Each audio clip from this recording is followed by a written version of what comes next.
नमस्कार, मैं दीपक शर्मा और मेरे YouTube मंच पर आपका स्वागत। दोस्तों, ईडी और सरकार यानी मोदी सरकार, इन दोनों के काम करने के तरीके को देखकर कोई भी चौंक जाएगा, किसी की भी आंख खुल जाएगी। मिसाल के तौर पर पिछले महीने, एक महीने का अगर आप ब्यौरा देखें तो जहां दो बड़े टारगेट अदालत ने रिहा किए, अदालत ने छोड़ दिए, तो 3 नए टारगेट पर काम शुरू हो गया। यानी 2 छोड़े गए और 3 पर काम शुरू हो गया। और जो सवाल है वो बहुत लाजमी है, क्या देश की सबसे बड़ी जांच एजेंसी, 2 बड़ी जांच एजेंसियां, biggest of the country, ED और सीबीआई का जो इस्तेमाल है, पॉलिटिकल यूज है, वो सिर्फ अपोजिशन को टारगेट करने के लिए किया जा रहा है। और क्या 95% मामलों में, 95% मामलों में अपोजिशन लीडर्स, उन्हीं पर निशाना साधा जा रहा है। और पिछले आप कह सकते हैं 8-9 बरसों से यही काम हो रहा है, 2014 के बाद से। और क्या हम ये कह सकते हैं कि ईडी और सरकार यानी ईडी और बीजेपी, ये बीजेपी गवर्नमेंट, एनडीए की गवर्नमेंट एक टीम की तरह काम करती हैं, जहां ईडी सरकार की एक ब्रांच बन गई है।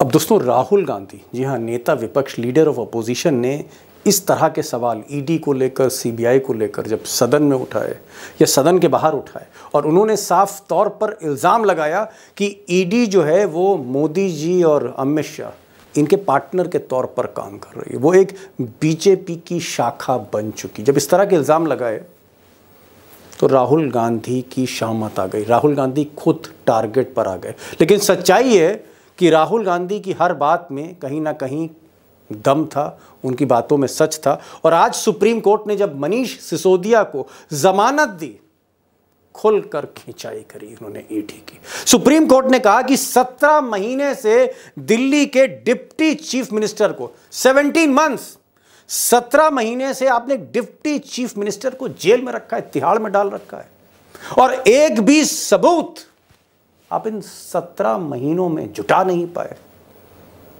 सुप्रीम कोर्ट के जजेस ने कहा कि ईडी जो है वो मनीष सिसोदिया जैसे लोगों के साथ सांप सीढ़ी का खेल खेल रही है। जी हाँ, सांप सीढ़ी का खेल खेल रही है देश की सबसे बड़ी जांच एजेंसी। कौन कह रहा है? मैं नहीं कह रहा, सुप्रीम कोर्ट।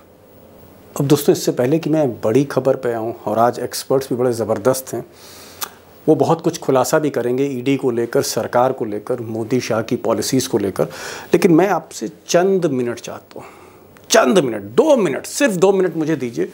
कुछ आंकड़े, कुछ फैक्ट्स आपके सामने रखना चाहता हूँ, सो दैट ये जो पिक्चर है, जो आपको दिखाई नहीं जाती ना टीवी पर ना अखबारों में, वो पिक्चर थोड़ी क्लियर हो कि देश चल कैसे रहा है, पर्दे के पीछे हो क्या रहा है, सरकारी एजेंसियां जो हमारे आपके टैक्स से चलती हैं आज की तारीख में क्या कर रही हैं। मिसाल के तौर पर 3 केस लीजिए 2 मिनट के अंदर। पहली तस्वीर देखिए, ये तस्वीर है अनिल देशमुख, बहुत नामी गिरामी नेता, महाराष्ट्र के होम मिनिस्टर, शरद पवार के बड़े खास होम मिनिस्टर रहे उद्धव ठाकरे सरकार में। इन पर 100 करोड़ रुपए के इल्जाम लगे, तोहमतें लगी, चार्जेस लगे कि 100 करोड़ रुपए का घपला किया है। जब जांच करी ईडी ने, सीबीआई ने, सच्चाई है 100 छोड़िए, 90 छोड़िए, 80 छोड़िए, 1 करोड़ रुपया भी बरामद नहीं हुआ। और ये मैं नहीं कह रहा हूं, ये हाई कोर्ट कह रहा है, 1 करोड़ भी ईडी ने बरामद नहीं किया। इल्जाम थे 100 करोड़ रुपए के। एक और मामला देखिए, 100 करोड़ का ही, मनीष सिसोदिया का। मनीष सिसोदिया का जो मामला है, या केजरीवाल का भी मान लीजिए, या संजय सिंह का भी मान लीजिए, ये जो लिकर स्कैम है, इसमें भी 100 करोड़ रुपए के इल्जाम लगे। 17-18 महीने से जांच मनीष सिसोदिया पर हुई, 100 करोड़ में 1 करोड़ छोड़िए, 100 रुपए भी अब तक बरामद नहीं हुए। और इसीलिए आज सुप्रीम कोर्ट नाराज था कि आपकी रिकवरी क्या है, आपने कौन सा मटेरियल एविडेंस अब तक जुटाया है। बात 100 करोड़ की कर रहे हैं और सामने आपके पास जो रिकवरी है 1 करोड़ की नहीं है। एक और फोटो देखिए, हेमंत सोरेन इस वक्त के चीफ मिनिस्टर हैं झारखंड के, पहले भी चीफ मिनिस्टर थे, और चीफ मिनिस्टर रहते हुए इनको जेल भेजा गया था क्योंकि मोदी जी चाहते थे, अमित शाह चाहते थे कि हेमंत सोरेन कांग्रेस का साथ छोड़ें, बीजेपी के साथ आएं, सरकार बनाएं बीजेपी के साथ, और आधा टाइम वो मुख्यमंत्री रहे और आधा टाइम बीजेपी का कोई मुख्यमंत्री रहे। डील ये थी।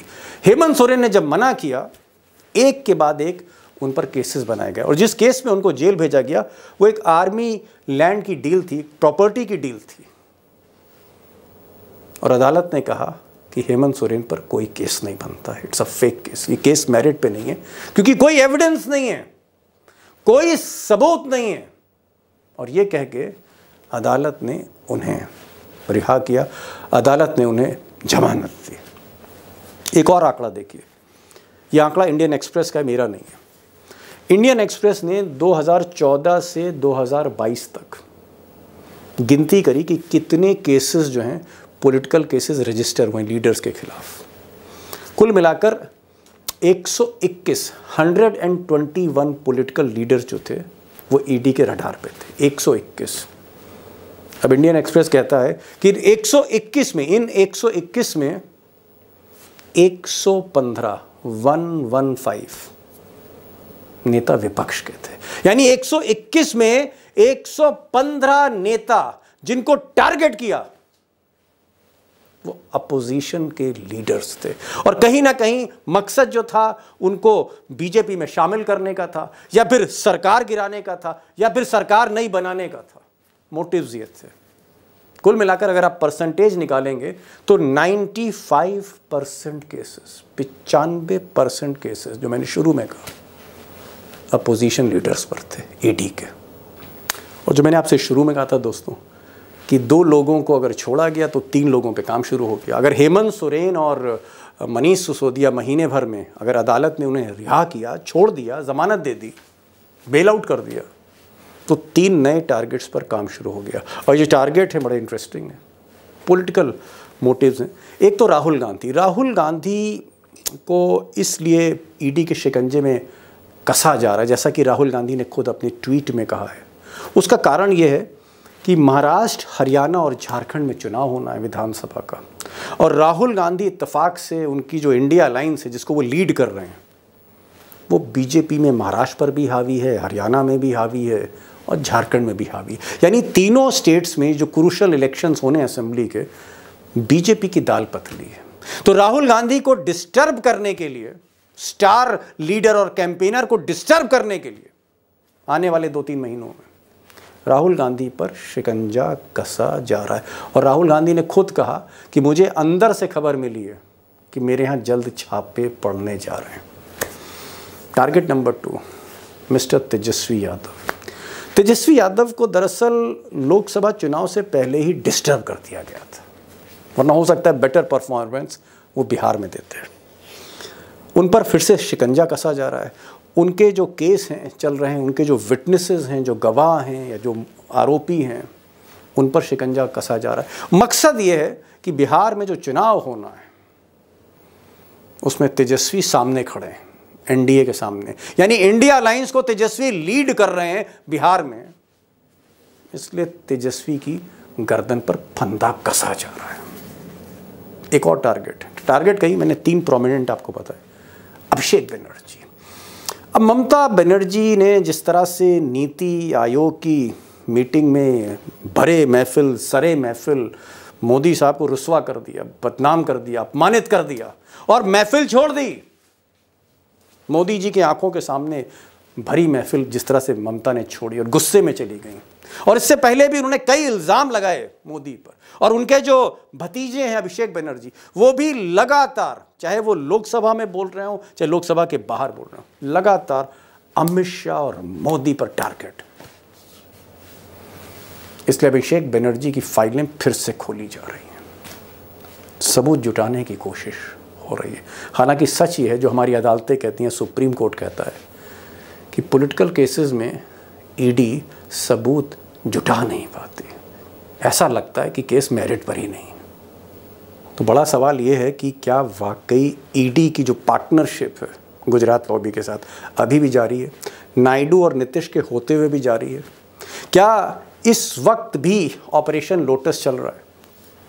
हिमाचल में चल रहा है। मैंने एक पहले वीडियो बनाया था किस तरह से हिमाचल की सरकार में ऑपरेशन लोटस चल रहा है। हरियाणा में भी कुछ विधायकों को लपेटा जा रहा है। तो क्या ऑपरेशन लोटस जारी है? ईडी का जो शिकंजा है वो कसा जा रहा है। और क्या वाकई जैसा कि राहुल गांधी कहते हैं कि ईडी जो है वो बीजेपी की एक शाखा है, ब्रांच है। आज दो खास मेहमान हैं और एक तो बहुत ही खास हैं, अशोक अरोड़ा साहब हैं। अब अशोक अरोड़ा साहब सुप्रीम कोर्ट के सीनियर लॉयर, राम जेठमलानी जैसे बड़े क्रिमिनल लॉयर के साथ इन्होंने शागिर्दी की, 50 साल का एक्सपीरियंस है। और सबसे बड़ी बात, चंद्रचूड़ इनके जूनियर हैं, ऐसा इनका कहना है, मैं नहीं कह रहा, इनका कहना है कि चंद्रचूड़ चीफ जस्टिस इनके जूनियर हैं।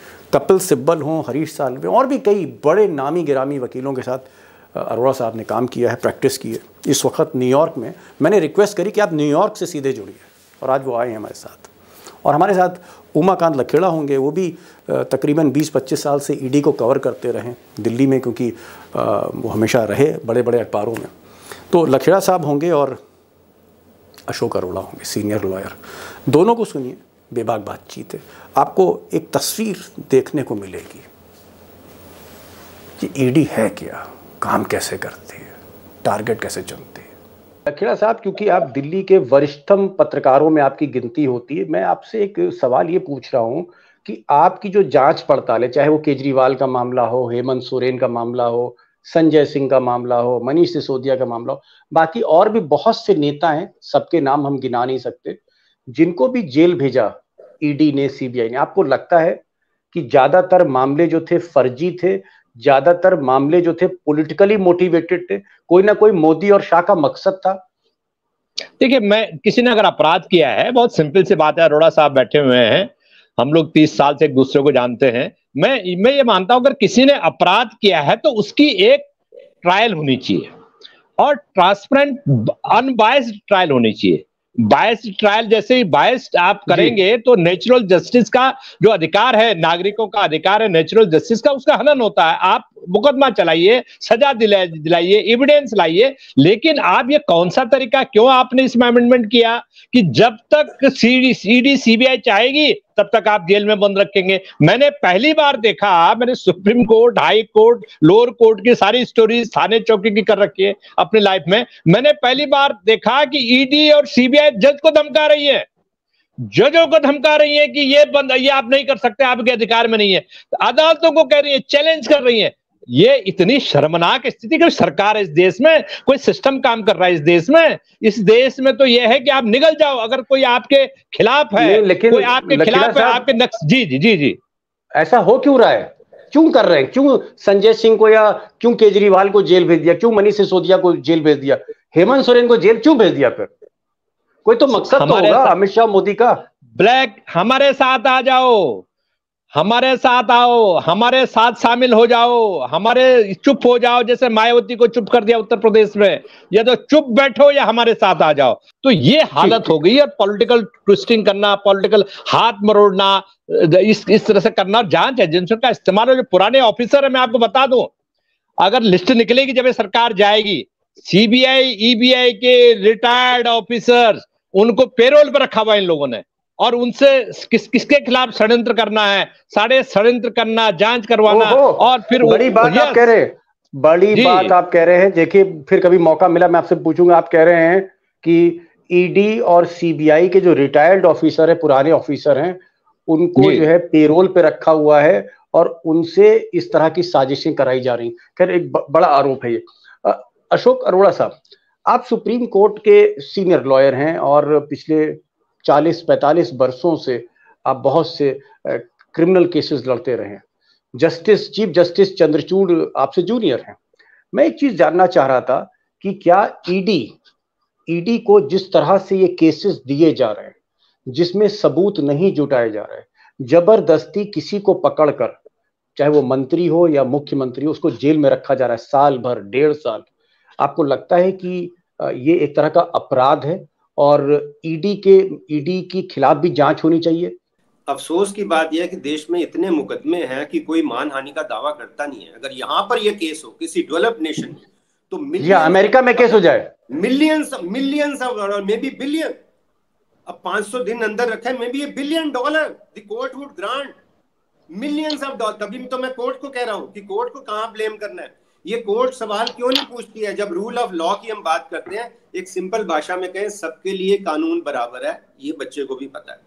तो ये जज को, चीफ जस्टिस को, मेरे छोटे भाई बहन है, मैं जरा इनसे बात बिल्कुल आज एक प्यार से भी कर रहा हूँ और शिकायत से भी कर रहा हूँ, ये क्यों नहीं पूछते हैं जज से, जो भी जब राजू जब पेश होता है, जब चाटुकार वकील पेश होते हैं, कि राजू जी ये बताइए, जिसके लिए आपका प्रधानमंत्री कह रहा था चक्की पी सिंह 70,000 करोड़, पहले वो केस लाइए, फिर 50,000 करोड़ का केस लाइए, फिर लाइए 300 करोड़ का।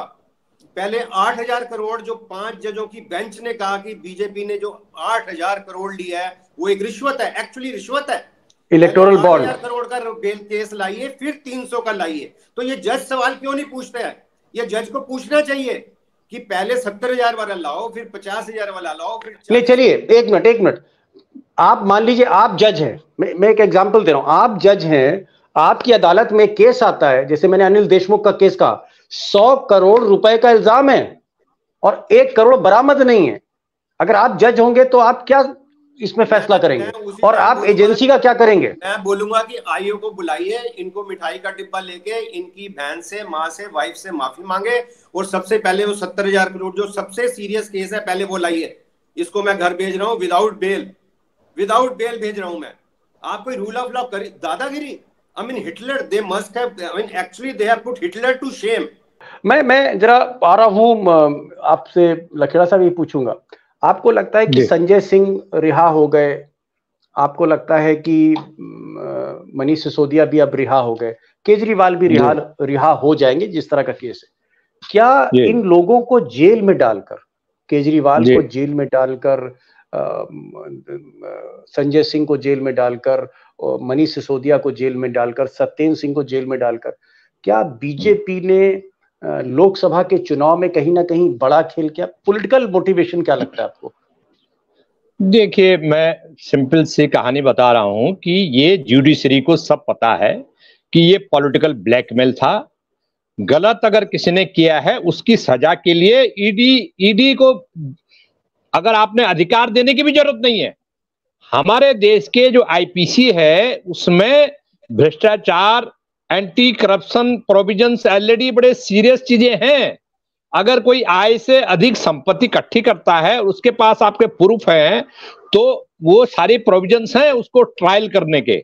लेकिन आपने ये जो सामान जोड़ा है कि राजनीतिक विरोधी जो आपके नक्शे कदम पर न चलें, आपके कहने पर तालियां ना बजाएं, आपके साथ ना आए, आपके गलत कामों का विरोध करें और गलत कामों पर चुप रहें।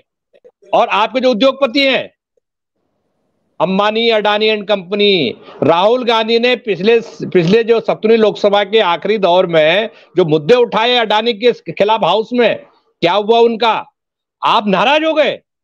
इस देश में आप नाराज हो गए, अरे अडानी के खिलाफ कैसे? स्पीकर तो आप दोनों सदनों के जो सभापति महोदय हैं लोकसभा के, आप देखिए ना किस तरह से उनकी भाव भंगिमा, उसकी जो बॉडी लैंग्वेज है एकदम बदल जाती है। अरे बाबा, हमारे तो ऐसा लगता है जैसे इनके पार्टनर है उनके साथ में। तो जब कॉर्पोरेट्स और क्रॉनिक कैपिटलिस्ट और सत्ता जो आज शासन में है, इनका गठबंधन हो जाए, इनका गठजोड़ हो जाए, ये मिलकर के काम करने लग जाए, ये पार्टनर बन जाए, तो इस देश में चाहे वो ह्यूमन राइट हो, चाहे वो नागरिक अधिकार हो, चाहे लोगों को जल्दी सस्ता न्याय देने की बात हो, चाहे नेचुरल जस्टिस की बात हो, इन चीजों का कोई महत्व नहीं हो जाता। और जब तक और मैं आपको बता रहा हूं जुडिशरी के मामले में, जुडिशरी को सब पता है कि ये झूठ है, ये पॉलिटिकल हमारा इस्तेमाल कर रहे हैं, लेकिन डर का माहौल जुडिशरी में टॉप लेवल पर बता रहा हूं मैं, जुडिशरी में टॉप लेवल पर, सुप्रीम कोर्ट लेवल पर और हाई कोर्ट लेवल पर, छोटी मोटी अदालतों को तो आप छोड़ दीजिए, पटियाला हाउस टाइप की और गाजियाबाद या हापुड़ की डिस्ट्रिक्ट कोर्ट्स को, सारी जुडिशरी में डर का माहौल इन्होंने पैदा किया। डर का माहौल। आप लखेड़ा साहब ये कहना चाह रहे हैं कि जो निचली अदालतें हैं, सेशन कोर्ट है और मजिस्ट्रेट का कोर्ट है या फिर हाई कोर्ट है, इनमें डर का माहौल है और जज डरते हैं बेल देते हुए, ऐसा कोई फैसला नहीं देते जो सरकार के मुखालिफ चला जाए। तो एक डर है, ये आपका एक कहना है। अरोड़ा साहब, चलिए मान लिया कि सरकारें गिराई जा रही थी, चाहे महाराष्ट्र में सरकार गिराई जा रही हो, या उद्धव ठाकरे की जो पार्टी है शिवसेना उसको तोड़ा जा रहा हो ईडी की मदद से, या शरद पवार की पार्टी तोड़ी जा रही हो, या हमने देखा पिछली बार कर्नाटक में कांग्रेस की और वहां पर जनता दल जेडीएस की सरकार गिरा दी गई, या फिर हमने देखा कमलनाथ की सरकार थी मध्य प्रदेश में, वहां भी जो है जिस तरह से खेल किया गया एजेंसियों का, तो वहां भी सरकार चली गई और शिवराज सिंह की चौहान की सरकार आ गई। सरकारें तोड़ने का, गिराने का, उनको कंप्रोमाइज करने के लिए बहुत से केस हुए। और इंडियन एक्सप्रेस ने एक रिपोर्ट लिखी थी, इंडियन एक्सप्रेस हमारा प्रोमिनेंट अखबार है, इसने एक रिपोर्ट लिखी कि तकरीबन 95% केसेस, 95% केसेस जो ईडी ने दर्ज किए पॉलिटिकली मोटिवेटेड थे और अपोजिशन के अगेंस्ट थे, विपक्षी नेताओं के अगेंस्ट थे। क्या आपको लगता है कि ऐसी स्थिति में सुप्रीम कोर्ट को कोई कमेटी बनानी चाहिए कि भैया ईडी ने जो केस दर्ज किए हैं अपोजिशन लीडर के खिलाफ, इनको देखें कितने मेरिट पर हैं, कितनों में पैसा बरामद हुआ है, कितनों में पर्याप्त साक्ष्य है? क्योंकि हम तो ये जानते हैं, हमारे उत्तर प्रदेश में आप चले जाइए तो जल्दी थानेदार एफआईआर नहीं लिखता, पहले वो सबूत मांगता है। अगर किसी के घर में चोरी हो जाए तो एफआईआर नहीं होती साहब, और यहां पर बिना सबूत के 100 करोड़ 300 करोड़ के मुकदमे बनाए जा रहे हैं। तो क्या आपको लगता है कि सुप्रीम कोर्ट को हस्तक्षेप करना चाहिए और लिस्ट मांगनी चाहिए ईडी से पॉलिटिकल मुकदमों की, उसकी जांच होनी चाहिए?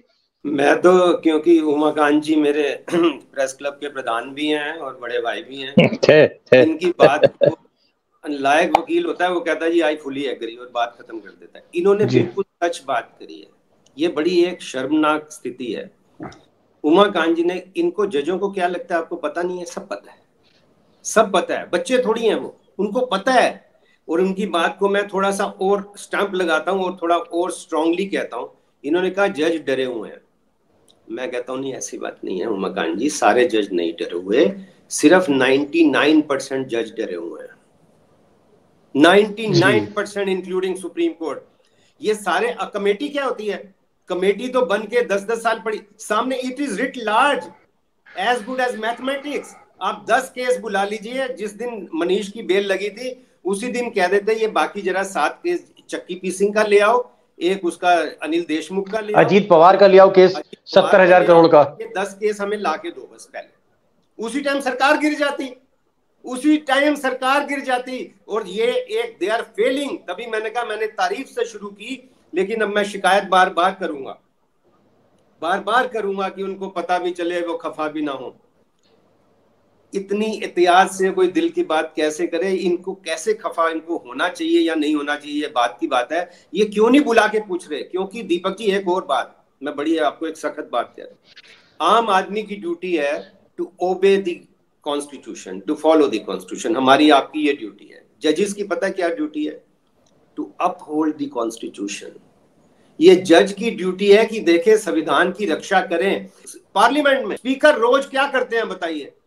और उसने ठीक कही राहुल ने बात, जब प्राइम मिनिस्टर जाते हैं तो ऐसे नीचे झुक जाते हैं और उसको ऐसे करते हैं। आप क्या मैसेज दे रहे हैं? जब वो बोलता है एक अकेला सब पे भारी, तब नहीं पूछते ये कौन से, ये क्या बात कर रहे हो आप? एक अकेला सब पे भारी कहाँ की डिबेट है? तब रोकते ही नहीं, तब हंसते हैं बिरला भी और धनकर भी। जो पार्लियामेंट में जज बैठे हैं वही भ्रष्ट है। मैं ये कह रहा हूं, पार्लियामेंट में जज डरे हुए हैं। 2 जज हैं पार्लियामेंट में, धनकर और बिरला, दोनों डरे हुए हैं, बिल्कुल चाटुकार हो गए हैं। वो हंसते हैं जब वो मोदी और वो बोलते हैं, हंसते हैं। एक आप पूछते हो 400 पार की कहां से आ गई? ये कौन से कॉन्स्टिट्यूशन की बात कर रहे हो? पार्लियामेंट में अब की बार 400 पार सेंसर क्यों नहीं किया उसको?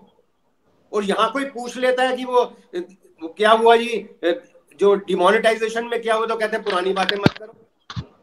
आप देखिए ना, ये तो पार्लियामेंट में। चलिए मैं मुद्दे पे आता हूँ। ये जो केसेस हैं,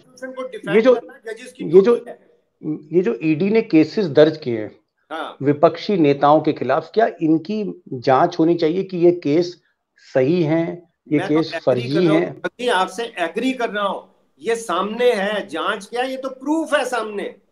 प्रूफ ऑफ नहीं, चंद्रचूड़ साहब को जो चीफ जस्टिस है उनको क्या कदम लेना चाहिए, आप सजेस्ट करिए।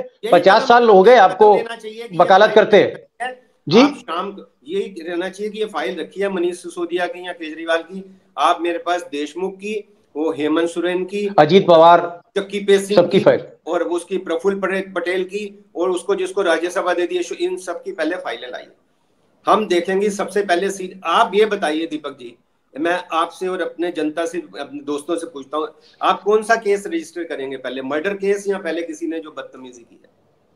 Murder case. तो मर्डर केस जो 70,000 को वो है चक्की करोड़ का ला नहीं रहे मेरे सामने, तो मैं क्यों नहीं पूछूं? मेरे को कोई कमेटी नहीं चाहिए। इट इज अ स्मार्ट जज। समझ वो होता है जिसको आंखों में देख के बता दे कि तू झूठ बोल रहा है, ये जज होता है। किताबें पढ़ने से जज नहीं बन सकता। वो जो अलामा इकबाल ने लिखा है ना, वो इनको पढ़ना चाहिए। डिवाइन जस्टिस तभी होगा। अलामा इकबाल लिखते हैं कि जाहिर की आंख से ना तमाशा करे कोई, है देखना तो दीदाए दिलवा करे कोई, है देखने का शौक तो आंखों को बंद कर, है देखना वही कि ना देखा करे कोई। जाहिर की आंख से नहीं दिखेगा, ये कानून कॉन्स्टिट्यूशन की किताब से नहीं, इस आंख से, दिल की आंख से देखोगे तो सामने रखा है। उसी तरह सरकार, मैं तो कह रहा हूं एक ऑर्डर से सरकार गिर सकती है। सरकार दादागिरी तभी करती है when judiciary failed, our judiciary has. मैं तो इसीलिए बुरा जो देखन मैं चला, मैं सरकार को नहीं करता, क्योंकि politician is last resort first count. मैं तो अपनी क्लास को, वकील और जज को कहता हूं कि जब आपके सामने रोजगार हो रहा है, आप क्यों नहीं एक्शन लेते? क्यों नहीं एक्शन? जी। वकील क्यों नहीं बोलते? ये चाटुकार वकील क्यों बन गए हैं? वकील क्यों नहीं बोलते? जज क्यों नहीं बोलते? That is democracy defend. और दीपक जी, मैं इसलिए कह रहा हूं, मेरा किसी जज या किसी वकील से कोई ऐसी रंजिश नहीं है, ना ही ठीक। समय हो रहा है। यस, मैं ये कह रहा हूं 140 करोड़ इसलिए सफर कर रहा है क्योंकि ये काम नहीं करता। 140 जुडिशरी को प्रोएक्टिव होना चाहिए, ये कह रहे हैं कि, और ये जो मामले, नहीं मैं समझ गया, आप कह रहे हैं कि 50 करोड़ का भ्रष्टाचार अगर विपक्ष का है तो सरकार में बैठे जो लोग हैं, अजीत पवार जैसे जो लोग हैं, जिन पर 70,000 करोड़ के आरोप मोदी जी ने लगाए थे, पहले उसकी फाइल खुलनी चाहिए और चंद्रचूड़ साहब को इस दिशा में काम करना चाहिए। लखेड़ा साहब, लास्ट क्वेश्चन, 1-1.5 मिनट का वक्त है। आपको लगता है कि इस पूरे प्रोसेस में 2014 के बाद जिस तरह से सरकार गिराने के लिए, सरकार बनाने के लिए ईडी का साथ लिया गया, क्या ईडी की क्रेडिबिलिटी, देश की सबसे बड़ी इकोनॉमिक ऑफेंस जांच करने वाली एजेंसी, भ्रष्टाचार निवारण की सबसे बड़ी एजेंसी, काला धन पकड़ने वाली सबसे बड़ी देश की एजेंसी, क्या इसकी साख, इसकी क्रेडिबिलिटी खराब हुई है? उस पर दाग लगे? अरे खराब नहीं हुई है, मिट्टी में मिल गई है इसको। यस, मिट्टी में मिला दी। ईडी इन्फोर्समेंट डायरेक्टरेट को उसकी जो क्रेडिबिलिटी थी, उसकी जो साख थी, उसकी जो गरिमा थी, उसका जो डर था, उसका जो कानून का जो डर था ईडी को लेकर के कि इन्फोर्समेंट डायरेक्टर ईडी आ जाएगी। मैं ईडी के दफ्तर गया, यही तो है खान मार्केट में। 15-20 साल पहले किसको पता नहीं था दफ्तर कहां पर है, कोई मतलब नहीं था। वो साइलेंटली काम करते थे। ये तो ईडी तो ये हो गया कि कहां से बोल रहे साहब, ईडी से बोले, ईडी पता नहीं था लोगों को। अब तो बच्चे इन्होंने ऐसा कर दिया, उसको पॉलिटिकल टूल के रूप में उसको थाना बना दिया, पुलिस थाना, ब्रांच बना दिया भारतीय जनता पार्टी का। नहीं तो अशोक चौहान क्यों बोलते हैं कि मैडम मुझे माफ करना, मुझे अपना जो शेष बचा हुआ जीवन जेल में नहीं गुजारना। जी, आप कह रहे हैं तो बहुत स्थिति खराब है। और इनको और सबसे बड़ी बात, एक पॉइंट और, जरा सा एक पॉइंट और है कि इनको ये लगता है कि जब तक ये अभी जो पावर में है, इनको ये लगता है कि जब तक इनका शेष बचा हुआ जीवन है वो पावर में रहते हुए गुजरना चाहिए। इनको ये नहीं पता कि देश की जनता ने तुम्हें तुम्हारी औकात बता दी, 240 में घसीट के लिया है, और ये देश की जनता तुमको 140 में और केवल 40 में भी समेट देगी। वो दिन दूर नहीं है, शुरुआत हो गई है संसद और संसद के बाहर। अब वक्त का इंतजार है। जी, बड़ी बात आपने कही। आपने कहा कि ईडी की एक साख होती थी, ईडी के नाम से लोग डरते थे। लखेड़ा साहब कह रहे हैं कि 15-20 साल तक उन्होंने ईडी की रिपोर्टिंग करी है। खान मार्केट दिल्ली का एक बहुत पॉश मार्केट, उसी के पीछे बिल्डिंग थी जहां पर ईडी का हेडक्वार्टर होता था। अब ये कह रहे हैं कि साहब आज की तारीख में ईडी जो है एक पुलिस का थाना, बीजेपी की ब्रांच बन के रह गया, और साख जो है मिट्टी में मिल गई है। शोले का डायलॉग था कि मिट्टी में मिलाई दिया। तो ये एक ईडी की बारे में बताया। अशोक अरोड़ा सुप्रीम कोर्ट के सीनियर एडवोकेट, चंद्रचूड़ साहब के सीनियर हैं, कपिल सिब्बल और तमाम बड़े वकीलों का इन्होंने साथ काम किया है, और राम जेठमलानी जैसे वकील के जूनियर रहे। इनका ये कहना है कि चंद्रचूड़ साहब को या सुप्रीम कोर्ट को सबसे पहले सरकार में जो लोग हैं जिन पर आरोप हैं भ्रष्टाचार के, उनकी फाइलें भी मंगवानी चाहिए। और सुप्रीम कोर्ट के पास ये पावर है सो मोटो कि अगर अजीत पवार, जिसके अगेंस्ट में प्रधानमंत्री ने कहा कि 70,000 करोड़ रुपए का उन्होंने घपला किया, और उसके बाद उसी अजीत पवार को बीजेपी में शामिल किया गया और महाराष्ट्र का डिप्टी चीफ मिनिस्टर बनाया गया, उसकी फाइल सबसे पहले खुलनी चाहिए सुप्रीम कोर्ट के आदेश पर। ये अशोक अरोड़ा साहब सीनियर एडवोकेट कह रहे हैं। लखेड़ा साहब आप आए, आपने रोशनी डाली, और आपने ये भी कहा कि चाहे वो मनीष सिसोदिया हो, चाहे वो हेमंत सोरेन हो, चाहे वो संजय सिंह हो, चाहे बाकी पार्टियों के नेता जिनको जेल भेजा गया है, ज्यादातर मामले पॉलिटिकली मोटिवेटेड थे, सरकार गिराने और बनाने, उनके लिए इस्तेमाल किए गए केसेस और ईडी जैसी एजेंसियों को। लखेड़ा साहब बहुत बहुत शुक्रिया बेबाक बातचीत के लिए। न्यूयॉर्क से आप अशोक अरोड़ा साहब जुड़े और 50 साल का आपका तजुर्बा है, आपको सुनना एक बहुत बड़ा सौभाग्य है हमारा। My privilege. Thank you so much sir for joining this programme.